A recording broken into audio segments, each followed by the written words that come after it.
Assalamualaikum teman-teman. Jumpa lagi ya di channel YouTube aku. Nah, kali ini aku akan melanjutkan cerita aku ya, pengalaman aku jumpa jodoh ya, atau jumpa dengan suami. Karena ada pertanyaan, aku ini jumpa dengan suami itu di mana ya kan? Nah, kalau di episode sebelumnya aku sudah menceritakan lika-liku ya perjalanan aku dalam menjelajahi aplikasi cari jodoh ya. Nah, jadi kali ini aku berbagi pengalaman kalau sudah jumpa jodohnya ya. Jadi ada teman-teman yang bertanya, itu ceritanya kok nggak dilanjutkan. Jadi selama ini udah beberapa hari ini bukan aku nggak lanjutin ya ceritanya, karena untuk buat video sedikit kurang enak ya, karena ada adik ipar. Adik ipar datang ke rumah. Jadi kalau aku asik buat video kan nggak enak ya. Ini kebetulan adik iparnya udah pulang. Jadi barulah aku bisa buat video lagi ya. Jadi ini si kucing aku. Jadi teman-teman, aku lanjut ya ceritanya. Nah, kalau di part 1 nggak jadilah ya dengan cowok yang aku bilang itu cowok Turkis Kurdis itu kan nggak jadi. Kalau bagi yang udah pernah nonton video aku yang part 1 udah tahu ya penyebab nggak jadinya kenapa ya. Pokoknya nggak jodoh lah. Jadi aku nggak jodoh dengan dia dan aku nggak mau berlama-lama sedih ya. Maksudnya aku nggak mau lama-lama terpuruk dengan cowok itu ya, karena aku berpikir kan jumpa aja melalui dunia maya kayak gitu. Jadi jangan terlalu diambil pusing ya. Oh, kalau memang jodoh ya udah alhamdulillah. Kalau memang enggak ya sudahlah ya.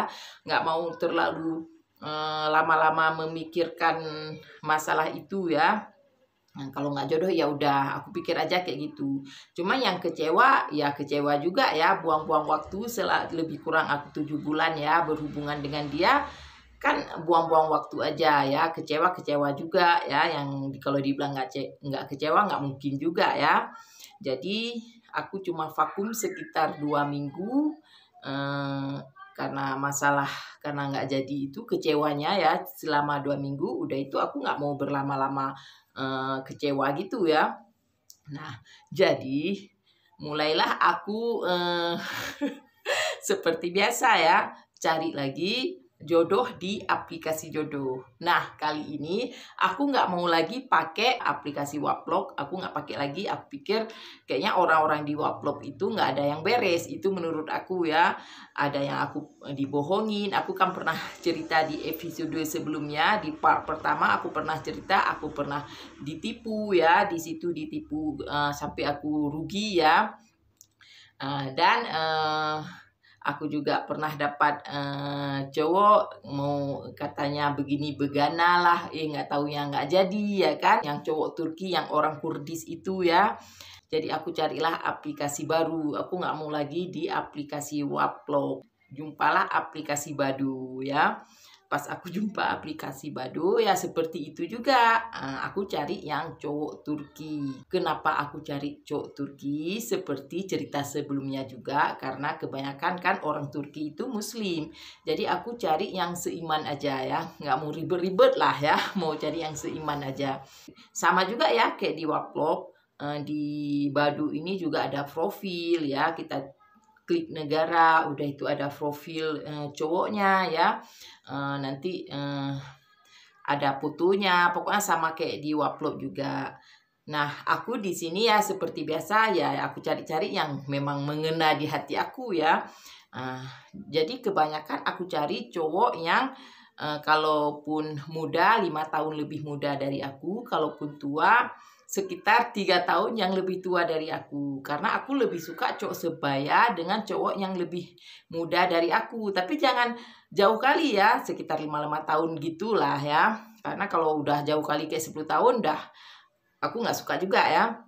Nah, jadi kalau masalah selera itu pribadi masing-masing. Jadi kalau memang ada orang yang suka lebih tua lagi daripada dia, itu terserah ya. Di sini jangan salah paham. Aku memang itu keinginan aku sendiri ya, kesukaan aku sendiri ya, pribadi aku. Nah, jadi aku carilah ya. Nah, untuk kali ini aku udah pasang target. Maksudnya pasang target nggak mau lagi kayak waktu yang di aplikasi Waplog kemarin itu ya. Jadi kalau yang kemarin itu aku nggak pasang target. Maksudnya gini, targetnya. Maksud aku target di sini gini. Jadi di sini aku nggak mau main-main lagi. Jadi maksudnya pas aku kenalan dengan cowok, memang aku yang sapa duluan ya. Aku yang sapa, aku bilang marhaba kayak gitu ya. Jadi alhamdulillah cowoknya pun cepat balas ya. Ya orang itu balas juga ya. Jadi aku di situ langsung tanya apa yang kamu cari di aplikasi jodoh ini. Aku langsung kayak gitu, maksudnya pasang targetnya kayak gitu ya. Pokoknya nggak mau basa-basi lah ya. Jadi ada yang bilang, oh untuk sekedar cari teman kencan, ada yang bilang untuk pertemanan, ada yang tuh bilang tuh curhat, ada yang bilang tuh kawan-kawan aja. Pokoknya aku banyak lah cari dapat yang di Badu ya. Jadi setiap yang aku sapa, nanti aku tanya seperti itu ya, apa yang kamu cari di aplikasi jodoh ini. Nanti orang itu bilang, oh aku cari pertemanan. Udah itu aku langsung, oh minta maaf, kalau aku sekarang mau cari suami, aku bukan untuk cari teman lagi gitu ya. Oh jadi orang itu pun kalau memang untuk pertemanan ya udah, orang tuh pun minta maaf kalau mereka bukan cari jodoh, dibilang untuk cari teman. Ya udah, berarti aku nggak lewat seleksi lah ya kayak gitu. Berarti nggak lewat seleksi karena dia bukan untuk cari istri, hanya untuk cari teman ya. Jadi udah lewat. Jadi aku cari lagi yang lain ya di Badu. Aku cari lagi, aku tanya lagi kayak gitu dan seterusnya. Sekitar kalau nggak salah sekitar ada 10 orang lebih lah yang aku cari di Badu itu ya. Rata-rata cari pertemanan, rata-rata ya untuk teman kencan. Ada satu orang untuk teman kencan ya, katanya dia pingin teman kencan online. Kalau aku mau dia akan kasih uang kayak gitu. Yang penting kalau dia misalnya video call dengan aku siap ya ngomong sama dia. Jadi aku bilang sama cowok itu, aku bukan cari uang di sini, aku di sini cari jodoh. Jadi ya udah, berarti nggak jadi ya. Dan alhamdulillah kalau memang kita pun pasang target kayak gitu, kalau kita nggak macam-macam, orang tuh pun nggak berani macam-macam sama kita. Aku lihat ya, kalau kita sopan, kita ngomongnya pun to the point ya, nggak ada sana sini belok-belok sana sini, pokoknya nggak macam-macam. Orang tuh aku lihat pun nggak berani macam-macam ya. Itu tergantung di kitanya. Ada mungkin 1-2 orang yang kurang ajar, itu udah lain ya. Itu memang udah urat malunya udah putus ya. Tapi rata-rata aku lihat kalau memang kita ngomongnya pun sopan, to the point, orang tuh pun nggak berani ya. Aku lihat kayak gitu ya. Nah, jadi ini kan aku udah 10 orang ya, aku cari semua bilang ya rata-rata kayak aku bilang tadi untuk cari pertemanan. Jadi aku udah mulai pasrah ya, udah mulai kayaknya nggak ada yang mau cari istri di sini. Aku udah mikir kayak gitu kan. Aku udah mulai putus asa ya. Udah mulai males juga nih, udah mulai kayak gitu. Karena rata-rata yang aku tanya semua nggak ada yang untuk cari istri. Jadi aku kan udah mulai nggak selera ya. Nah, aku pas sudah mulai pasrah, jadi pas di cowok yang terakhir nih, kalau nggak salah namanya Kemal ya, kalau nggak salah aku ya. Karena banyak kali juga cowok yang aku jumpa di aplikasi Badu ya. Pas aku kenalan sama dia, aku juga yang duluan, merhaba, udah itu nggak lama juga dia balas. Aku juga nanya lagi, apa yang kamu cari di aplikasi ini? Udah itu dia bilang juga mencari pertemanan. Nah, aku kan udah mulai kecut ya, udah mulai semakin nggak beres nih, nggak ada yang cari istri nih di sini di aplikasi ini. Kayaknya aku mundur aja lah. Aku udah mulai mikir kayak gitu ya. Udah itu tiba-tiba si Kemal ini balas lagi. Serius kamu mau cari suami? Kayak gitu kan, dia balas lagi. Aku pikir nggak dibalas lagi kan. Karena dia bilang cuma cari pertemanan. Udah itu aku balas. Iya aku serius, untuk apa aku main-main. Aku sampai cerita ini yang sekian aku udah cari jodoh. Aku bilang terus, aku jujur ya, ini yang sekian aku cari jodoh. Semua minta pertemanan. Aku bilang nggak ada yang minta untuk nikah. Jadi kayaknya aku udah malas lah cari-cari jodoh di aplikasi ini. Aku bilang kayak gitu sama cowok tuh kan. Udah itu si cowok tuh, si Kemal itu bilang kayak gini, oh ya coba kasih nomor telepon kamu. Dia minta nomor telepon aku ya kan.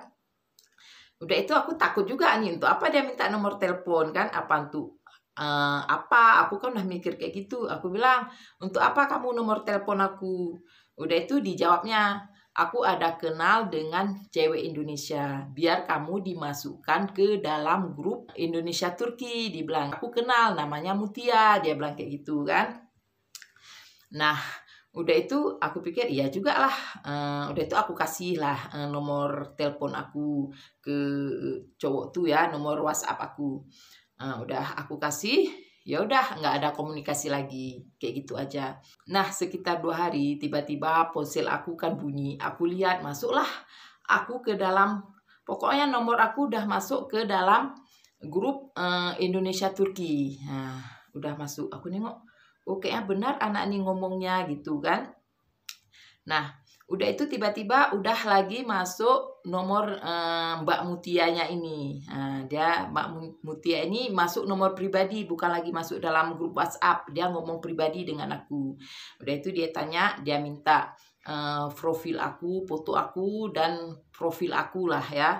Nanti biar dia masukin ke grup ya. Kayak gitu. Jadi di sini aku mengucapkan terima kasih kepada Mbak Mutia ya. Sebenarnya aku pingin mengucapkan terima kasih secara langsung. Cuma dia nomor WhatsApp-nya udah nggak aktif lagi, udah lama sekali. Waktu aku masih di Indonesia, waktu aku masih kenalan dengan suami ya. Cuma aktif entah sekitar 6 bulan gitu, udah itu udah nggak aktif lagi. Jadi kalau misalnya Mbak Mutia ada lihat video aku ini, aku hanya bisa mengucapkan terima kasih ya. Kalau memang aku sih pingin jumpa ya. Kalau memang kotanya dekat, kalau memang dia di Turki, yang aku tahu kayaknya dia menikah dengan orang Turki juga. Cuma aku nggak tahu kotanya di mana, karena aku ada nengok kemarin itu taruh di status WhatsApp. Pernah waktu dia nomornya masih aktif, aku lihat kayaknya suaminya orang Turki. Cuma aku nggak nanya di mana ya, kota mana aku nggak tahu. Sekiranya memang di sini kotanya kami dekat dengan Mbak Mutia, aku mau ya silaturahmi ya. Tapi aku nggak tahu lah, nomornya nggak ada ya. Mudah-mudahan kalau ada nonton video ini Mbak Mutianya, aku ucapkan terima kasih ya. Nah, lanjut ya. Nah, jadi aku kan udah masuk di grup Indonesia Turki. Jadi dalam sehari ada aja yang masuk ke grup, yang dimasukkan sama Mbak Mutia ini, ada yang keluar, ada yang masuk, ada yang keluar ya. Kayak gitulah ya kalau memang kita masuk dalam grup ya. Kalau memang cocok ya bertahan, kalau enggak ya, kalau enggak kan keluar ya. Nah, begitu juga dengan ceweknya, ada yang masuk, ada yang keluar, pokoknya ada yang bertahan, pokoknya ya kayak gitulah. Jadi ada sekitar 10 hari aku dalam grup Indonesia Turki, tiba-tiba masuklah ini yang suami aku ini ya, yang jadi suami aku sekarang. Nah, jadi aku kan selama ini kan waktu ada masuk profil-profil cowok lain ya, cowok yang di grup ini, aku biasa aja ya, aku lihat kayak biasa aja. Kalau menurut aku ya, mungkin kalau menurut orang aku nggak tahu ya, biasa aja ya. Pas masuk yang suami aku ini, aku nggak tahu ya, tiba-tiba kok senang liatnya foto dia yang di grup WhatsApp tuh ya. Kok aku senang ya, dia fotonya menyamping seperti ini. Jadi pas menyamping kayak gini, jadi nampak hidungnya, kalau menurut aku itu sangat bagus ya. Kalau menurut aku, padahal hidung orang Turki tahulah kan bagus-bagus semua ya, mancung ya. Tapi aku entah kenapa kok hidung yang suami aku ini lebih menarik kalau menurut aku ya. Pas dia menyamping kayak gini, aku kok senang ya liatnya. Kayaknya hidungnya bagus sekali kayak gitu ya. Kayak aku suka gitu ya. Nah, dari aku juga ya, yang pertama yang menyapa suami aku ini. Nah, aku menyapanya nggak di grup, aku langsung ke nomor dia ya, aku beralih ke nomor dia, aku nyapa merhaba kayak gitu ya. Nggak lama kemudian langsung dia balas. Nah, udah itu kami ya komunikasi ya. rupanya udah nyaman. Dia udah nyaman dengan aku kayaknya udah nyaman juga dengan dia ya. Aku ingat sekali pertemuan kami itu di grup WhatsApp itu 2018 sekitar bulan 5 bulan 6, pokoknya puasa ya, puasa 2018 itu sekitar bulan 5 atau bulan 6 kalau nggak salah. Aku ingat sekali waktu puasa udah sekitar sebulan kami kenalan di WhatsApp ya, video call kayak gitulah ya. Tiba-tiba suami aku ini bilang, aku disuruh keluar dari grup WhatsApp ini karena dia katanya udah nyaman dengan aku. Oh ya, sebelum aku melanjutkan, aku sedikit ini ya, lupa aku cerita tadi ya. Nah, aku juga waktu pertama kenalan dengan suami, aku juga tanya sama dia apa yang dia cari di grup WhatsApp ini ya, apa yang dia cari, apakah dia cari teman atau dia untuk cari jodoh. Jadi dia bilang kalau memang cocok untuk istri, tapi kalau nggak cocok ya sekedar teman, dia bilang seperti itu ya. Jadi dia pun sebenarnya mau cari istri kalau memang cocok, tapi kalau nggak cocok untuk teman aja. Rupanya setelah sebulan kami menjalankan komunikasi, kayaknya dia cocok ya, makanya dia suruh aku keluar dari grup WhatsApp. Aku keluar, dia keluar katanya. Jadi sampai dia udah keluar itu dia foto ya, kalau dia sebenarnya udah keluar. Kayak gitulah ceritanya ya. Nah, makanya aku nggak ada lagi grup WhatsApp-nya. Aku memang waktu dibilang sama suami nggak langsung keluar ya. Sekitar berapa bulan kemudian baru keluar. Makanya ada yang tanya juga ya. Teman-teman ada yang tanya, masih ada nggak grup WhatsApp-nya? Pingin dimasukin ke grup itu. Sebenarnya ya karena aku udah keluar nggak ada lagi ya. Ini pun handphonenya aku udah handphone lain ya. Itu waktu yang di grup itu handphone dulu ya, handphone lama. Jadi nggak ada lah kesimpulannya ya, nggak ada lagi. Nah, jadi kalau aku pikir-pikir, lucu ya yang namanya jodoh. Aku masuk di aplikasi mana, dapatnya itu di mana. Nah, kan rahasia Tuhan ya. Kadang kan orang misalnya jumpa di Bado ya jodohnya di Bado ya kan. Ini aku melalui Bado, rupanya jodohnya ke lain ya. Jadi kayak gitu ya teman-teman. Nah, jadi udah terjawab ya. Sebenarnya jumpa dengan suami itu di mana. Jadi begitulah ya kesimpulannya. Aku jumpa suami berlika-liku, enggak langsung di Bado. Pokoknya dari sini ke sini ke sini baru jumpa ya. Panjang perjalanannya.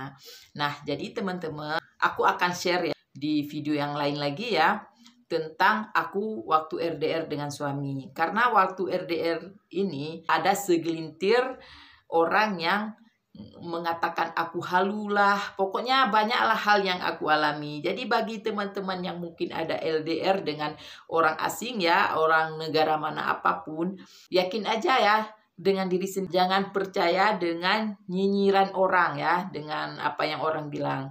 Kalau memang jodoh enggak akan kemana. Jadi aku akan berbagi ya di video selanjutnya waktu aku LDR, waktu aku mengalami nyinyiran ya, biar kalian tahu, biar apa yang aku alami ini juga jadi contoh atau pengalaman aku jadi pelajaran juga bagi kalian, contoh bagi kalian bahwa semua yang enggak selamanya apa yang orang bilang itu, misal nyinyiran orang itu kayak mana ya, akan pokoknya kesimpulannya enggak ada yang tidak mungkin lah istilahnya. Enggak ada yang tidak mungkin kalau Allah sudah membuka jalan ya.